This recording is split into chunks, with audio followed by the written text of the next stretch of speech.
Hello guys, কেমন আছো? আশা করি খুব খুব ভালো আছো। আমিও ভালো আছি। আর কাল ষষ্ঠী, দেখো আজ বাড়ি বসে তোমাদের সঙ্গে কথা বলছি আর ভিডিও করছি। ষষ্ঠীর দিনে যদি হাজব্যান্ড বাড়িতে না থাকে তাহলে কোনো মূল্যই নেই, তাহলে বাপের বাড়ি থেকে কোনো খোঁজও নেয় না বা বলেও না।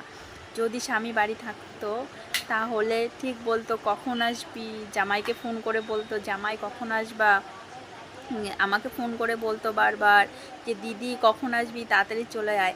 আজ বাড়িতে নেই বলে কেউ বলছেও না যে ষষ্ঠীতে আয়, ঘুরে যা। এই না হলে মেয়েদের জীবন, মানে ষষ্ঠী হলে জামাইদের আদর থাকে, পুজো হলে জামাইকে নিয়ে আসবি, ষষ্ঠী হলে জামাইকে নিয়ে আসবি। আরে মেয়েটা তো তোমার, মেয়েটা একা কি যেতে পারে না? ষষ্ঠীর দিকে একা যেতে পারে না? যেতে পারে ঠিক। এর জন্যই বলে বিয়ের পরে মেয়েদের আদর কমে যায়, সেখানে স্বামীর আদর বেশি থাকে। আর আমার মতন কে কে ষষ্ঠীতে যেতে পারছো না কমেন্ট করে বলো।